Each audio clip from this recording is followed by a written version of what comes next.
Hello English learners, मी Shilwan Phulkar Oxon academy of इंग्लिशच्या या यूट्यूब चॅनलवर मी आपलं सर्वांचं सहर्ष स्वागत करतो. आजच्या या व्हिडिओमध्ये आपण बघू कूडबद्दल माहिती. कॅनचे 3 पार्ट आले आहेत, ते तुम्ही आधी चेक करून घ्या जेणेकरून तुम्हाला हा व्हिडिओ समजायला सोपे जाईल.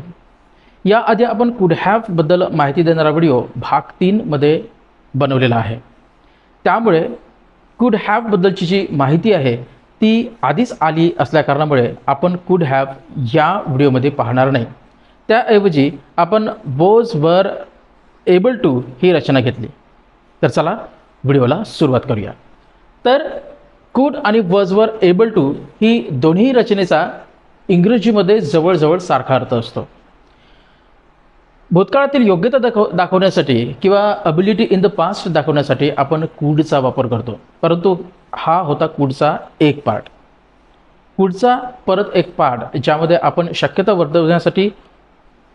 वर्तवण्यासाठी कूडचा वापर कसा केला जाऊ शकतो याबद्दल सुद्धा एक तपशीलवार माहिती पाहणार आहोत.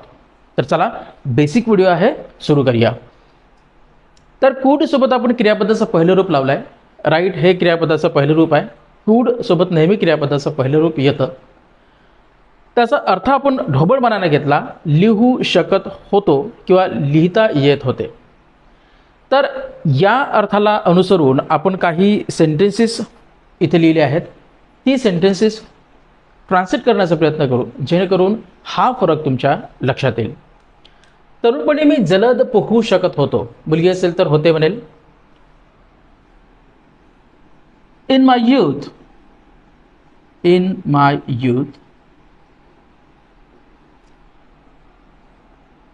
I could swim fast. तरुणपणी मी जलद पोहू शकत होतो किंवा होते. In my youth, I could swim fast. तो 5 भाषा बोलू शकत होता. He could speak 5 languages.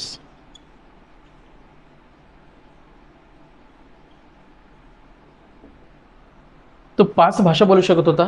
He could speak 5 languages. त्यानंतर मी काहीही ऐकू शकत नव्हतो किंवा मला काहीही ऐकू येत नव्हतं. I could not hear anything. मी काहीही ऐकू शकत नव्हतो किंवा मला काहीही ऐकू येत नव्हतं. I could not hear anything. I could not hear anything. हेच वाक्य आपण I could hear nothing असं सुद्धा म्हणू शकतो. त्यानंतर वाक्य आहे मला चांगलं गाता येत होतं. I could sing well. मला चांगलं गाता येत होतं. I could sing well. मी कविता करू शकत होतो. I could compose poems. मला कविता रचता येत होत्या. मी कविता करू शकत होतो. I could compose poems. मी छान नाचू शकत होतो. I could dance well. Vilas 100 kilo वजन सहज उचलू शकत होता. विलास could lift 100 kg किंवा the weight of 100 kg सहज easily.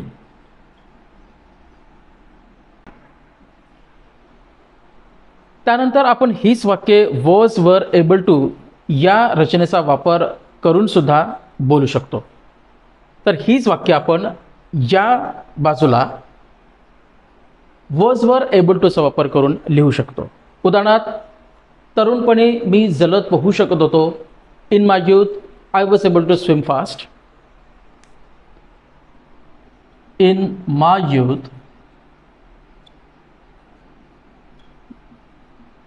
I was able to swim fast.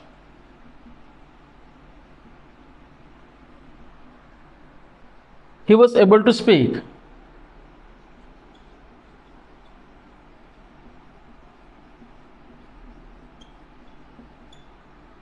Five languages.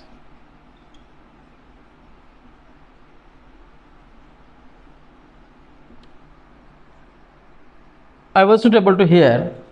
I was not able to hear anything. मला चांगलं गाता येत होतं. I was able to sing well.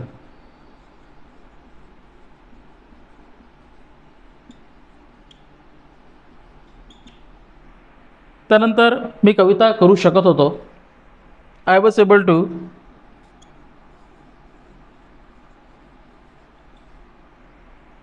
Compose poems.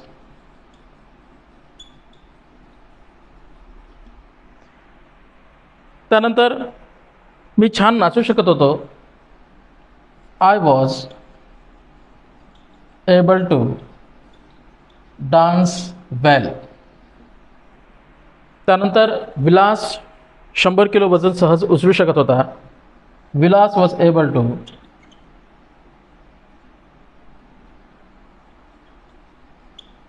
Lift the weight of 100 kg easily. तर हा होता कुड आणि वॉजवर एबल टू मधला फरक. वॉजवर एबल टू याचा वापर थोडासा विस्तीर्ण आहे. म्हणजे एखादी तुम्ही प्रयत्न केला आणि त्या प्रयत्नामध्ये जर तुम्ही यशस्वी झाला असाल तर तुम्ही वॉजवर एबल टूचा वापर करता. उदाहरणार्थ खूप अशा अडचणीमधून जर तुम्ही यशस्वी झाला तर तुम्ही म्हणू शकता I was able to win difficult situations.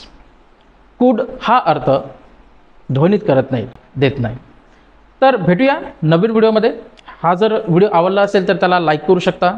नवीन असाल तर सबस्क्राईब करा. इतरांना शेअर करा जेणेकरून त्यांनासुद्धा या सिरीजचा फायदा होईल. भेटूया नवीन व्हिडिओमध्ये. तोपर्यंत काळजी घ्या. इंग्रजी बोला, इंग्रजी शिका, इंग्रजीवर प्रभुत्व मिळवा. ऑक्झन अकॅडमी ऑफ इंग्लिशच्या यूट्यूब चॅनलसह. तोपर्यंत धन्यवाद.